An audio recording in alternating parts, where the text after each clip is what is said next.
Hi everyone, welcome back to Grow Malayalam. ഇപ്പം Nifty P S U bank index chart നോക്കിയാൽ clear ആയിട്ട് നമുക്ക് കാണാം P S U bank index breakout ചെയ്തത്. അപ്പൊ ഇത് ജസ്റ്റ് ഒരു ടെക്നിക്കൽ ബ്രേക്ക്ഔട്ട് പോലെയല്ല, ഇതിന്റെ പുറകിൽ ഒരു സ്ട്രോങ് ഫണ്ടമെന്റൽ സ്റ്റോറി ഉണ്ട്. അതേസമയത്ത് എച്ച് ഡി എഫ് സി അതുപോലെ കോട്ടക് മഹേന്ദ്ര പോലത്തെ പ്രൈവറ്റ് ബാങ്കുകൾ നമ്മളിപ്പോൾ നോക്കുവാണെങ്കിൽ സ്റ്റിൽ സൈഡ് വേസ് മൂവ് ചെയ്തുകൊണ്ടിരിക്കുകയാണ്. ഇപ്പം ഇവിടെയുള്ളൊരു ചോദ്യം ഇതാണ്, പി എസ് യു ബാങ്ക്സിന്റെ ഔട്ട് പെർഫോമൻസ് ഉള്ള കാരണം എന്താണ്? ഇപ്പൊ ഇവിടുത്തെ ആദ്യത്തെ കാര്യം എൻ പി, അതായത് നോൺ പെർഫോമിംഗ് അസറ്റ് ക്ലീനപ്പ് ആണ്. മുമ്പ് നമ്മൾ പി എസ് സി ബാങ്ക്സ് എന്നൊക്കെ പറഞ്ഞിട്ടുണ്ടെങ്കിൽ ബാഡ് ലോൺസ് എന്നായിരുന്നു നമുക്ക് ഓർമ്മ വരുന്നത്. പക്ഷേ ഇപ്പൊ നമ്മൾ നോക്കിയിട്ടുണ്ടെങ്കിൽ ഗ്രോസ് എൻ പി 2021 ഫൈനാൻഷ്യലിൽ 9% നിന്ന് 2025 ഫൈനാൻഷ്യലിൽ ഏകദേശം 2% ഇവിടെ ഇടിഞ്ഞു. അപ്പം ഇതിന്റെ അർത്ഥം ഇപ്പൊ അവർക്ക് പ്രോബ്ലം ഉള്ള ലോൺസ് ഒന്നും ഇല്ല എന്നുള്ളത് തന്നെയാണ് അതിന്റെ അർത്ഥം. അപ്പൊ അതുപോലെ അവർക്ക് പണം സമ്പാദിക്കാനുള്ള അവസരമുണ്ട്. ഇനി രണ്ടാമത്തെ കാരണം സ്ട്രോങ് ക്രെഡിറ്റ് ഗ്രോത്ത് ആണ്. ഇപ്പം retail, M S M E അതുപോലെ ഇൻഫ്രാസ്ട്രക്ചർ ലെൻഡിങ്ങിൽ വലിയൊരു ഗ്രോത്ത് ഉണ്ട്. അപ്പൊ 14 വർഷത്തിന് ശേഷം ആദ്യമായിട്ടാണ് ലോൺ ഗ്രോത്തിൽ P S U banks private ബാങ്കുകളെ മുന്നേറിയത്. 2025 ഫൈനാൻഷ്യൽ അവസാനത്തോടെ പി എസ് യു ബാങ്ക്സ് 13%-ലധികം ഗ്രോത്ത് ഇവിടെ കാണിച്ചിട്ടുണ്ട്. അതേസമയത്ത് നമ്മൾ പ്രൈവറ്റ് ബാങ്കുകൾക്ക് നോക്കുവാണെങ്കിൽ ഏകദേശം 9% അവർ സ്റ്റക്കാണ്. ഇനി മൂന്നാമത്തെ റീസൺ വാല്യുവേഷൻ ഇപ്പോഴും ചീപ്പാണ്. ഇപ്പൊ പി ബി റേഷ്യോ നമ്മൾ നോക്കുവാണെങ്കിൽ P S U banks still 1x അടുത്താണ് ട്രേഡ് ചെയ്യുന്നത്. അതേസമയത്ത് പ്രൈവറ്റ് ബാങ്ക്സ് നമ്മൾ നോക്കുവാണെങ്കിൽ 2x അവർ ട്രേഡ് ചെയ്തത്. സോ നമുക്ക് നോക്കാം ഏതൊക്കെയാണ് 3 ബ്രേക്ക്ഔട്ട് സ്റ്റോക്സ് എന്നുള്ളത്. സോ ഏതൊക്കെയാണ് 3 ബ്രേക്ക്ഔട്ട് സ്റ്റോക്സ് എന്നുള്ളത് നമുക്ക് ഇന്ന് ഡീറ്റെയിൽ ആയിട്ട് നോക്കാം. So let's begin today's video.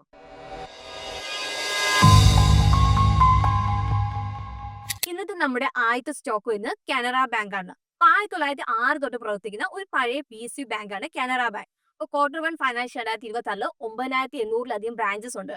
അതുപോലെ 7900-ലധികം ATMs ഉണ്ട്. അപ്പൊ ബാങ്കിന് 4 ഇന്റർനാഷണൽ ബ്രാഞ്ചസ് ഉണ്ട്: ലണ്ടൻ, ന്യൂയോർക്ക്, ദുബായ്, അതിൽ ഗിഫ്റ്റ് സിറ്റി, ഗുജറാത്ത്. അപ്പൊ ഈ ഒരു ബാങ്കുകൾ പല സെക്ടേഴ്സിലേക്ക് അവർ ലെൻഡ് ചെയ്യുന്നുണ്ട്. അപ്പൊ ഇതിൽ വരുന്നതാണ് infrastructure 36%, commercial real estate 5%, engineering 3%. അപ്പൊ ബാങ്കിന്റെ മെയിൻ ഗ്രോത്ത് എഞ്ചിൻ എന്ന് പറഞ്ഞാൽ റീറ്റെയിൽ, അഗ്രികൾച്ചർ, MSME സെഗ്മെന്റ് ആണ്. അപ്പൊ Q1 financial 2026 year over year 15% വളർന്നു. അപ്പൊ ഈ ഒരു ക്വാർട്ടറിൽ ഈ ഒരു സെഗ്മെന്റ് ലോൺ ബുക്കിന്റെ 58% അക്കൗണ്ട് ചെയ്യുന്നുണ്ട്.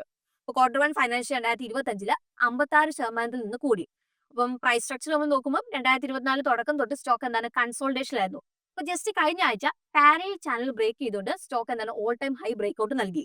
എന്നാൽ നിങ്ങളോട് നോട്ട് ചെയ്യുക, 115 എന്ന ലെവലിന് താഴെ പോയിട്ടുണ്ടെങ്കിൽ ഈ ഒരു ട്രെൻഡ് ഇവിടെ ഇൻവാലിഡ് ആവും. ഇനി നമുക്ക് ബാങ്കിന്റെ മെയിൻ മെട്രിക്സ് നോക്കാം. Loan book growth year over year 12.4% ആയിരുന്നു. അപ്പൊ ഇത് മെയിൻലി റീറ്റെയിൽ, അഗ്രി അതുപോലെ തന്നെ MSME സെഗ്മെന്റിൽ നിന്നാണ് വന്നത്. റീറ്റെയിൽ ലോൺ 34% വളർന്നു. ഹൗസിംഗ് ആൻഡ് വെഹിക്കിൾ ലോൺ രണ്ടും കൂടി ഡബിൾ ഡിജിറ്റ് ഗ്രോത്ത് പോസ്റ്റ് ചെയ്തിട്ടുണ്ട്. ഇപ്പൊ നെറ്റ് ഇൻട്രസ്റ്റ് മാർജിൻ നമ്മൾ നോക്കിയാൽ, അതായത് ബാങ്കിന്റെ ലെൻഡിങ് ആൻഡ് ഡിപ്പോസിറ്റിന്റെ ഇടയ്ക്കുള്ള പ്രോഫിറ്റ് മാർജിൻ നോക്കുകയാണെങ്കിൽ ഇയർ ഓവർ ഇയർ 2.9%-ൽ നിന്ന് 2.55% ഇവിടെ കുറഞ്ഞു. കാരണം റിപ്പോ റേറ്റിൽ 100 ബേസിസ് പോയിന്റ് കട്ടായത് ലോണിനെ ബാധിച്ചിട്ടുണ്ട്. അപ്പൊ അതേസമയത്ത് ഡിപ്പോസിറ്റ് റേറ്റ് പിന്നീട് റീപ്രൈസ് ചെയ്തു. അപ്പൊ ഇത് ഷോർട്ട് ടേം മാർജിന് പ്രഷർ ക്രിയേറ്റ് ചെയ്തു. ഇപ്പൊ നെറ്റ് എൻ പി, അതായത് ഡിഫാൾട്ടഡ് ലോണിന്റെ പ്രൊപ്പോർഷൻ നമ്മൾ നോക്കുകയാണെങ്കിൽ ഇയർ ഓവർ ഇയർ 12.4% നിന്ന് 0.63% കുറഞ്ഞു. അപ്പൊ ഇതിന് കാരണം സ്ലിപ്പേജ് കുറവായിരുന്നു, 0.8% ആയിരുന്നു. അതിൽ ബാങ്ക് എക്സ്ട്രാ പ്രൊവിഷൻസ് ഇവിടെ ക്രിയേറ്റ് ചെയ്തതാണ്. ഇനി നമുക്ക് ബാങ്കിന്റെ ഫൈനാൻഷ്യൽസ് നോക്കാം. അപ്പൊ ടോട്ടൽ ഇൻകം സ്ട്രോങ് ആയിട്ട് തന്നെ നിന്നു. കാരണം ഇയർ ഓവർ ഇയർ ഫീ ഇൻകം 16% കൂടി. ട്രഷറി സൈഡിൽ ഓപ്പൺ മാർക്കറ്റ് ഓപ്പറേഷനുള്ള ഗെയിൻസ്, അതിൽ 3% റേറ്റിൽ പ്രയോറിറ്റി സെക്ടർ ലെൻഡിംഗ് ഡീൽസ് എന്നുള്ള ഹയർ ഏർണിംഗ്സും കാരണമാണിത്. അപ്പം പ്രൊവിഷൻസ് ചെറുതായിട്ട് ഇവിടെ കൂടി. കാരണം ബാങ്ക് 2 വലിയ അക്കൗണ്ട്സിന് വേണ്ടിയിട്ട് എക്സ്ട്രാ 1200 കോടി ഇവിടെ മാറ്റി വെച്ചിട്ടുണ്ട്. ഒന്ന് നമ്മൾ നോക്കുകയാണെങ്കിൽ റിയൽ എസ്റ്റേറ്റ് പ്രോജക്റ്റിന് വേണ്ടിയും അതുപോലെ വേറെ ഒന്ന് ഇറിഗേഷൻ ലോണിന് വേണ്ടിയിട്ടാണ്. അപ്പൊ ഈ ലോണ് ബാഡ് ലോൺ ആയിട്ട് മാറാനുള്ള റിസ്ക് കൂടിയതുകൊണ്ടാണ് ഇങ്ങനെ ചെയ്തത്. അപ്പം ഓപ്പറേറ്റിംഗ് പ്രോഫിറ്റ് കൂടുന്നതനുസരിച്ച് net profit year over year 12% ഇവിടെ വളർന്നിട്ടുണ്ട്. അപ്പൊ ക്രെഡിറ്റ് കോസ്റ്റ് അണ്ടർ കൺട്രോളിലാണ്. അതുപോലെ തന്നെ ട്രഷറിയിൽ പ്രയോറിറ്റി സെക്ടർ ലെൻഡിംഗ് സർട്ടിഫിക്കറ്റ്സ്, അതുപോലെ ഫീ ഇൻകം, ഓവറോൾ പ്രോഫിറ്റബിലിറ്റി ഇവിടെ കൂട്ടിയിട്ടുണ്ട്. ഇനി നമുക്ക് ഇവരുടെ ഗ്രോത്ത് ഔട്ട്ലുക്ക് എന്താണ് എന്നുള്ളത് നമുക്ക് നോക്കാം. അപ്പൊ മാനേജ്മെന്റ് പറയുന്നത് 2026 ഫൈനാൻഷ്യലിൽ 11 മുതൽ 12% ക്രെഡിറ്റ് ഗ്രോത്ത് നേടുമെന്നാണ്. റാം സെഗ്മെന്റ് 15% വളർന്നുകൊണ്ടും അതിൽ കോർപ്പറേറ്റ് ബുക്ക് 10% ഇവിടെ വളർന്നുകൊണ്ടും. ഇനി നമുക്ക് ഇവരുടെ റിസ്ക് എന്തൊക്കെയാണ് എന്നുള്ളതും കൂടി നമുക്ക് നോക്കാം. ഇപ്പൊ കാനറ ബാങ്കിന്റെ റിസ്ക് എന്ന് പറഞ്ഞാൽ അവരുടെ ലോ കാസ റേഷ്യോ ആണ്. അപ്പൊ ഈ റേഷ്യോ നിലവിൽ ഇപ്പൊ 29 മുതൽ 30% ആണ്. അപ്പൊ കാസ എന്ന് പറഞ്ഞാൽ current and savings account deposit എന്നാണ്. അപ്പം ഇതാണ് ബാങ്കിന് ലോ കോസ്റ്റ് ഫണ്ട്സ് നൽകുന്നത്. ലോ കാസ റേഷ്യോ എന്ന് പറഞ്ഞാൽ ഹൈ ഇൻട്രസ്റ്റ് ഫിക്സഡ് ഡിപ്പോസിറ്റിന് ബാങ്കിന് കൂടുതൽ പണം ഇവിടെ റേസ് ചെയ്യാം. ഇപ്പൊ RBI റേറ്റ് കട്ട് ഇപ്പൊ ചെയ്യുമ്പോൾ ലോൺ റേറ്റ് ഒക്കെ പെട്ടെന്ന് ഇവിടെ ഇടിയും. എന്നാൽ ഡിപ്പോസിറ്റ് പ്രൈസ് പിന്നീട് റീപ്രൈസ് ചെയ്യും ഇവിടെ. അതുപോലെ ഈ ഒരു ഡിലെ ബാങ്കിന്റെ മാർജിനിൽ ഇവിടെ പ്രഷർ ഉണ്ടാക്കും. ഇനി നമ്മുടെ സെക്കൻഡ് സ്റ്റോക്ക് ബാങ്ക് ഓഫ് ബറോഡയാണ്. അപ്പൊ ബാങ്ക് ഓഫ് ബറോഡ പലതരത്തിലുള്ള സർവീസസ് നൽകുന്നുണ്ട്. അപ്പൊ ഇതിൽ വരുന്നതാണ് personal banking, corporate banking, international banking, SME banking, rural banking, NRI services, treasury ഓപ്പറേഷൻസും. 2025 ഫൈനാൻഷ്യൽ പ്രകാരം ഇന്ത്യയിൽ അവർക്ക് 8400-ലധികം ബ്രാഞ്ചസ് ഉണ്ട്. അതിൽ 9300-ലധികം ATMs ഉണ്ട്. ഇപ്പൊ ബാങ്കിന്റെ പ്രസൻസ് ഇന്ത്യയിൽ മാത്രമല്ല 17 രാജ്യങ്ങളിൽ അവർ പ്രവർത്തിക്കുന്നുണ്ട്. ഇപ്പൊ ബാങ്ക് പല സെക്ടേഴ്സിലേക്ക് ലെൻഡ് ചെയ്യുന്നുണ്ട്. അപ്പൊ ഇതിൽ വരുന്നതാണ് ഇൻഫ്രാസ്ട്രക്ചർ 13%, അഗ്രികൾച്ചർ 16%, അതിൽ റീറ്റെയിൽ ലോൺസ് 28%. ഇപ്പൊ റീറ്റെയിൽ, അഗ്രികൾച്ചർ, അതിൽ MSME സെഗ്മെന്റ് ആണ് മെയിൻ ഗ്രോത്ത് സെഗ്മെന്റ്സ്. ഇപ്പൊ Q1 financial 2026 year over year 18% വളർന്നിട്ടുണ്ട്. അപ്പൊ ഈ ഒരു ക്വാർട്ടറിൽ ഈ ഒരു സെഗ്മെന്റിൽ ലോൺ ബുക്കിന്റെ 63% ഇവിടെ അക്കൗണ്ട് ചെയ്തിട്ടുണ്ട്. അപ്പൊ Q1 ഫൈനാൻഷ്യൽ 2025 നിന്ന് 60% കൂടി. ഇനി നമുക്കൊരു ടെക്നിക്കൽ അനാലിസിസ് കൂടി നോക്കാം. ബാങ്ക് ഓഫ് ബറോഡയുടെ സ്റ്റോക്ക് എന്താണ് ഒരു ഡൗൺ ട്രെൻഡ് പാരലൽ ചാനലിൽ നിന്ന് ബ്രേക്ക് ഔട്ട് ചെയ്തു. അതിനുശേഷം എന്താണ് ഒരു കൺസോൾട്ടേഷൻ ഇവിടെ ഉണ്ടായി. അപ്പം ടെക്നിക്കലി ഇതെന്താണ് ഒരു ട്രെൻഡ് റിവേഴ്സൽ ബ്രേക്ക് ഔട്ട് ആണ്. പക്ഷെ സ്റ്റോക്ക് 245 താഴെ പോയിട്ടുണ്ടെങ്കിൽ ഈ ഒരു ട്രെൻഡ് ഇവിടെ ഇൻവാലിഡ് ആവും. ഇനി നമുക്ക് ബാങ്ക് ഓഫ് ബറോഡയുടെ മെയിൻ മെട്രിക്സ് നമുക്ക് നോക്കാം. Q1 financial 2026 loan book growth year over year 12.6% ആയിരുന്നു. അതിൽ മാനേജ്മെന്റ് 2026 ഫൈനാൻഷ്യൽ 11 മുതൽ 13% ഗ്രോത്ത് ഗൈഡൻസ് നൽകിയിട്ടുണ്ട്. Q1 financial 2025 net interest margin 3.18% നിന്ന് Q1 ഫൈനാൻഷ്യൽ 2026 2.91% കുറഞ്ഞു. Domestic net interest margin 3.06% stable ആയിട്ട് നിന്നു. അതേസമയത്ത് ഇന്റർനാഷണൽ ബുക്കിന്റെ നെറ്റ് ഇൻട്രസ്റ്റ് മാർജിൻ 1.75%. അപ്പൊ ഇത് കാരണം ഡീൽസ് ലോവർ റേറ്റ്സിൽ എക്സിക്യൂട്ട് ചെയ്തതുകൊണ്ടാണ്. അപ്പം ഇവിടെ മാനേജ്മെന്റ് പറഞ്ഞിട്ടുണ്ട് ഏകദേശം 3% അടുത്തുള്ള ഡൊമസ്റ്റിക് മാർജിൻ കംഫർട്ടബിൾ റേഞ്ചിലാണ് ഉള്ളതെന്നുള്ള കാര്യം. പക്ഷേ റേറ്റ് കട്ട് കാരണം എന്താണ് ഷോർട്ട് ടേം പ്രഷർ ഇവിടെ ഉണ്ടാവാം. അപ്പൊ നെറ്റ് NPL 0.69% നിന്ന് 0.6% ഇയർ ഓവർ ഇയർ ഇവിടെ കുറഞ്ഞു. അപ്പൊ മാനേജ്മെന്റ് പറഞ്ഞ് അസറ്റ് ക്വാളിറ്റി സ്ട്രോങ് ആണ്, റിക്കവറീസ് സ്റ്റേബിൾ ആണ്, അതിൽ ഫ്രഷ് എന്താണ് സ്ലിപ്പേജ് ഇവിടെ കുറവാണ്. ഇനി നമുക്ക് ഫൈനാൻഷ്യൽസ് നോക്കാം. Q1 ഫൈനാൻഷ്യൽ 2026 ബാങ്ക് ഓഫ് ബറോഡയുടെ പെർഫോമൻസ് മിക്സഡ് ആയിരുന്നു. Net interest income almost flat ആയിട്ട് നിന്നു, കാരണം ലോൺ ഗ്രോത്ത് സ്റ്റേബിൾ ആയിരുന്നു. പക്ഷെ മാർജിൻ 31.8% നിന്ന് 21.9% കുറഞ്ഞു. അപ്പൊ ഇത് കാരണം റിപ്പോ റേറ്റ് കട്ടിന്റെ ഇമ്പാക്ട് ആണ്. റേറ്റ് കട്ട് വന്നതുകൊണ്ട് തന്നെ എന്താണ് ലെൻഡിങ് റേറ്റ് ഇവിടെ പെട്ടെന്ന് കുറഞ്ഞു. അത് ഡിപ്പോസിറ്റ് കോസ്റ്റ് പിന്നീട് റീപ്രൈസ് ചെയ്തു ഇവിടെ. അപ്പം non interest income year over year 19% strong ആയിട്ട് വളർന്നു. ഇപ്പൊ ട്രഷറി അതുപോലെ തന്നെ ഫീ ബേസ്ഡ് ബിസിനസ് കൊണ്ട് എന്താണ് പ്രൊവിഷൻ ഇവിടെ ഇയർ ഓവർ ഇയർ 40% കൂടി. അപ്പം ഇതിന് കാരണം എന്താണ് വലിയ അക്കൗണ്ട്സിൽ വളരെ ശ്രദ്ധയോടെ ഫണ്ട് വെച്ചതും അതുപോലെ ലോണിലെ ക്രെഡിറ്റ് കോസ്റ്റ് കൂടിയതും കൊണ്ടാണ് ഇങ്ങനെ സംഭവിച്ചത്. അപ്പൊ ഇത് കാരണം നെറ്റ് പ്രോഫിറ്റ് 3469 കോടിയിലേക്ക് എത്തി.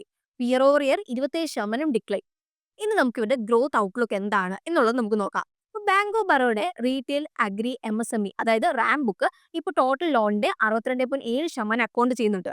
ഇപ്പൊ 2 വർഷം മുമ്പ് 57% ആയിരുന്നു ഇത്. അപ്പൊ ഇവിടെ മാനേജ്മെന്റ് ടാർഗറ്റ് റാം മിക്സ് അടുത്ത 2 മുതൽ 3 വർഷത്തിൽ 65%-ലധികം കൂട്ടാനാണ്. അപ്പം ഇത് ബുക്കിനെ കുറച്ചും കൂടി ഡൈവേഴ്സിഫൈഡ് ആക്കാനും അതുപോലെ റിസ്ക് കുറയ്ക്കാൻ വേണ്ടിയിട്ടൊക്കെ സഹായിക്കും. ഇനി ഇവരുടെ റിസ്ക് എന്തൊക്കെയാണ് എന്നുള്ളതും കൂടി നമുക്ക് നോക്കാം. അപ്പൊ മാർജിൻ സോഫ്റ്റ് ആയതും ഹൈ പ്രൊവിഷനും ഒന്നിച്ച് വന്നപ്പോൾ ബാങ്കിന്റെ നിയർ ടേം പ്രോഫിറ്റിനെ അത് ബാധിക്കും. റേറ്റ് കട്ട് പ്രൊവിഷൻ ട്രെൻഡ് തുടർന്നിട്ടുണ്ടെങ്കിൽ ഏർണിംഗ്സിൽ ഷോർട്ട് ടേം പ്രഷറിനുള്ള സാധ്യത ഇവിടെയുണ്ട്. ഇനി നമുക്ക് ഇന്നത്തെ ലാസ്റ്റ് സ്റ്റോക്ക് വരുന്നത് ഇന്ത്യൻ ബാങ്ക് ആണ്. 1907 തുടങ്ങിയ ഒരു medium size public sector bank ആണ് ഇന്ത്യൻ ബാങ്ക്. ഇവർ മെയിൻ സെഗ്മെന്റ്സ് വരുന്നത് ട്രഷറി, കോർപ്പറേറ്റ്, അതിൽ റീറ്റെയിൽ ബാങ്കിങ് ഉണ്ട്.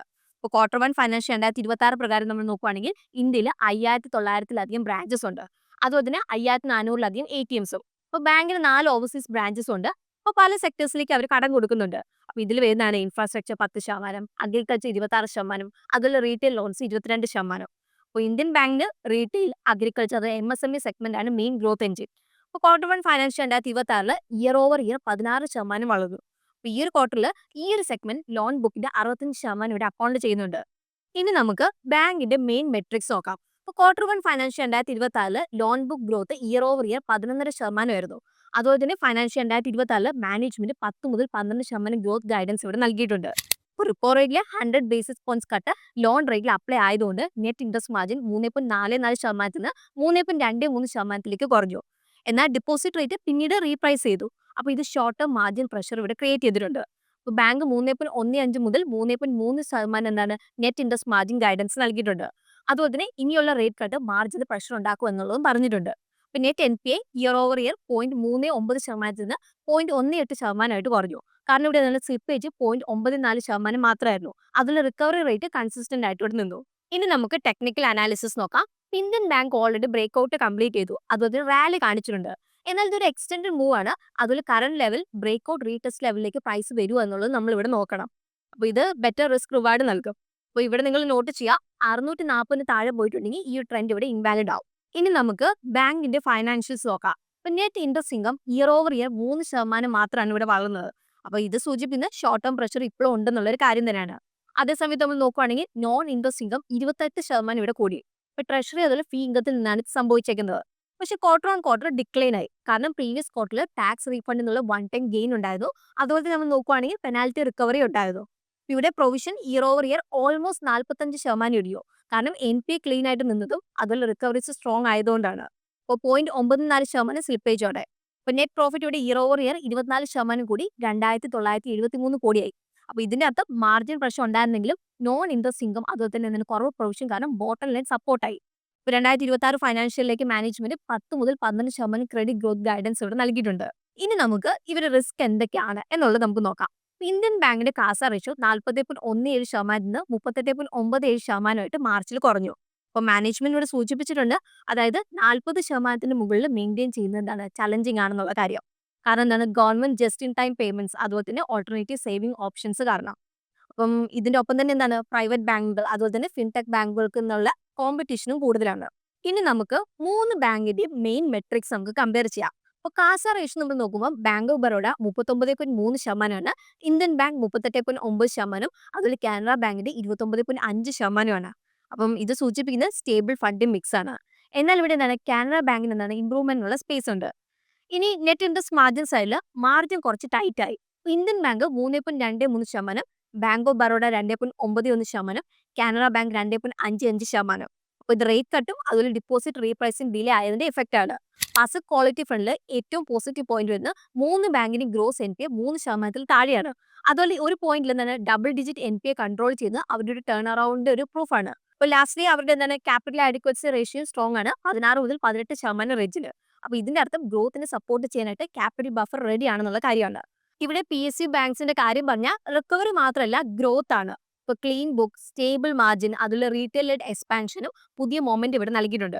ഇപ്പോൾ കാനറ ബാങ്ക്, ഇന്ത്യൻ ബാങ്ക്, അതുപോലെ ബാങ്ക് ഓഫ് ബറോഡ 3 ബാങ്ക്സിനും അവരുടെ ലെൻഡിങ് ക്വാളിറ്റി ഇംപ്രൂവ് ചെയ്തിട്ടുണ്ട്. പക്ഷേ നിങ്ങളോട് മനസ്സിലാക്കുക, ഇതെന്താണ് ഫ്യൂച്ചറിലേക്ക് നിങ്ങൾക്ക് റിസർച്ച് ചെയ്യാനുള്ള ഐഡിയാസ് മാത്രമാണ് ഇത്. അപ്പോൾ ഇതൊരു ബയോസെൽ റെക്കമെൻഡേഷൻ അല്ല എന്ന കാര്യം നമ്മളിവിടെ എടുത്തു പറയുകയാണ്. അപ്പം ഇന്നത്തെ വീഡിയോ നിങ്ങൾക്ക് യൂസ്ഫുൾ ആയിട്ടുണ്ടാവും തന്നെയാണ് നമ്മൾ പ്രതീക്ഷിക്കുന്നത്. അപ്പോൾ വീഡിയോ നിങ്ങൾക്ക് യൂസ്ഫുൾ ആയിട്ടുണ്ടെങ്കിൽ വീഡിയോ ലൈക്ക് ചെയ്യാൻ വേണ്ടി ശ്രദ്ധിക്കണം. പിന്നെ നമ്മുടെ ചാനൽ കോണ്ടന്റ് ഒക്കെ ഇഷ്ടമാവുന്നുണ്ടെങ്കിൽ ചാനലും കൂടി നിങ്ങൾക്ക് സബ്സ്ക്രൈബ് ചെയ്യാം. സോ നമുക്ക് പുതിയൊരു വീഡിയോ ആയിട്ട് ഗ്രോ മലയാളം ചാനലിലൂടെ പെട്ടെന്ന് കാണാം. അതുവരെ take care, happy investing and bye from Rincy.